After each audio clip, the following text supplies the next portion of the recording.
All right, here are solutions to the third quiz for Math 243, Spring 2020.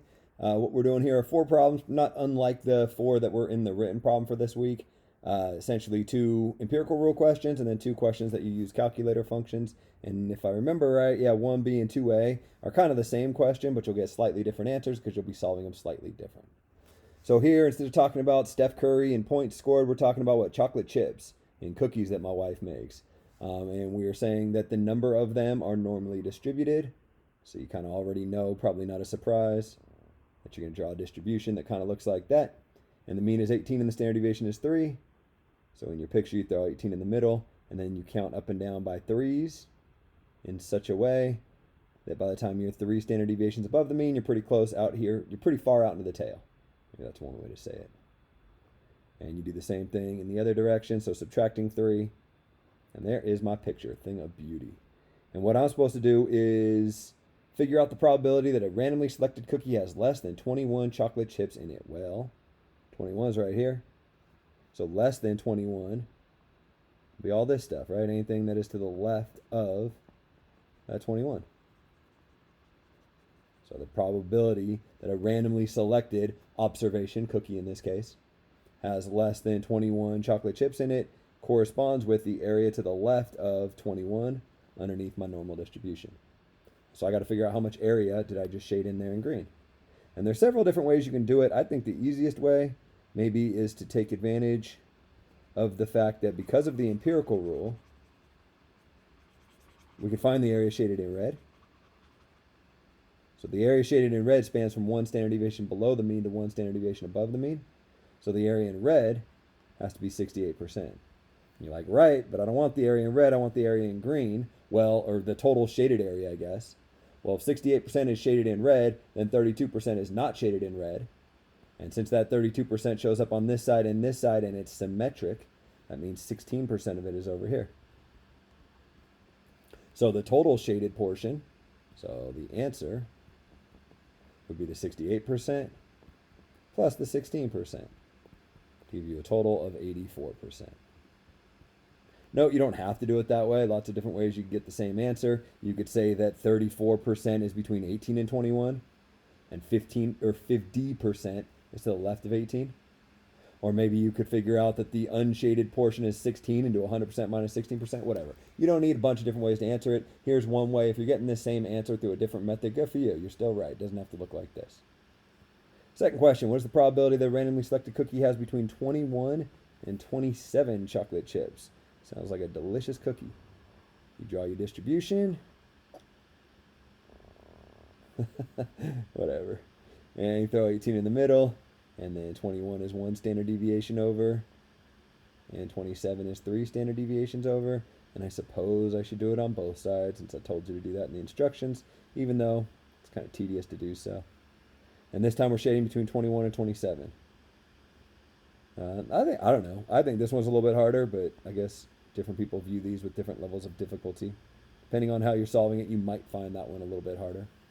A couple different ways you come up with your answer.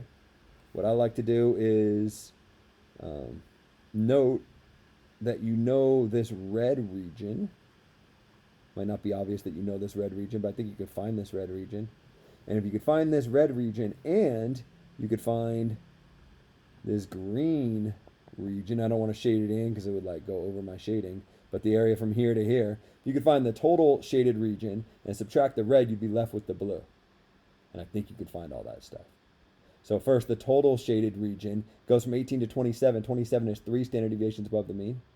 If it went from 9 to 27, it would be 99.7. But it doesn't. It only does half of that. So the total shaded region is half of 99.7. In other words, 49.85. But that's not what you want. Right? You got to get rid of the red.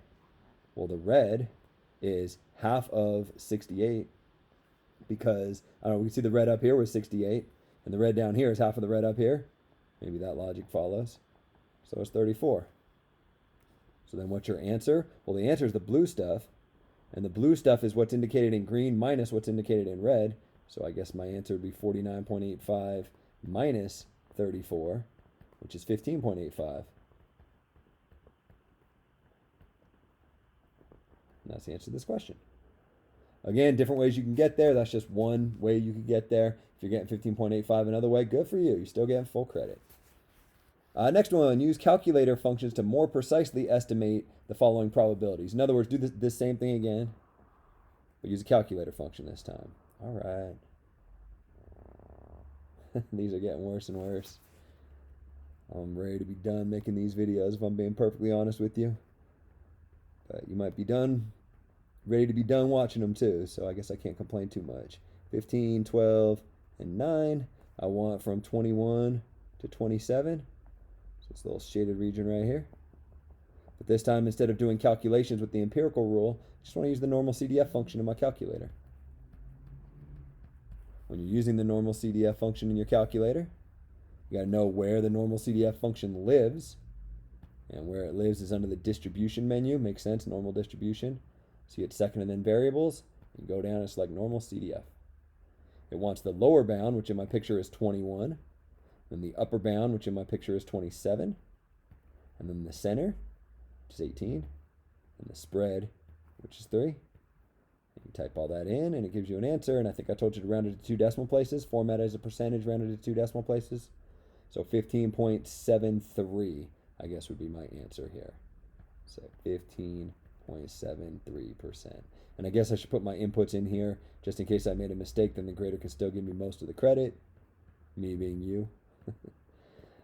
So these would be the inputs. Lower bound, upper bound, center, spread.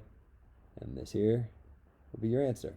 And it might make you feel good to look up here and compare these two and be like, oh, they're really, really close. I bet I did that right. If you got 51% here, you might be a little bit nervous right now. Finally, the last one. I'm ungrateful and picky, I guess. What I want to do on this one is figure out how many chocolate chips there would be in a cookie. So we're no longer talking about areas. We're talking about these numbers down here that represent chocolate chips in a cookie. So that there's only a 10% chance that you have less than that amount of chocolate chips in the cookie. Essentially, what I'm asking you to find is the number that goes right here. Right there. What's that number? If you can figure out that number, you're done with this question and you're done with the quiz. And the way you find this number, maybe I'll go over here so it's easier for me to write, is by using the inverse norm function in your calculator. And I guess maybe I should have talked about this more. I don't want to be too annoying, so I want to make sure that I only complain 10% of the time. And I complain if I get a cookie with too few chocolate chips in it. So this represents the times when I complain. These are the cookies for which I will be complaining. And I want to figure out how many chocolate chips there would be for me to not complain. So anything above this amount, I don't complain. Anything below this amount, I do complain. It tells me the area below this amount is 10%. I want to know this amount, I use inverse norm. Nice thing about this problem is inverse norm always wants the area below the point that you're looking for. And in this case, I gave it to you. I think on the written problem, I gave you the area to the right of the point. But on this problem, I gave you the area to the left of the point, so it makes it a little bit easier for you. You can just type in that 10% as the first argument. Your second argument would be 18, and your third argument would be 3. Area to the left, center, and spread. Type that all into the inverse norm function on your calculator, and then you're done with this problem and done with this quiz. So you go under inverse norm. Area to the left was the 0.1. The center, forgot what version of the calculator I had here. The center was 18, and the spread was 3.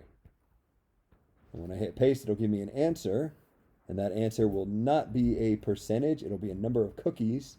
So it's 14.16. Not cookies, chocolate chips, sorry. Although 14.16 cookies would be pretty awesome too.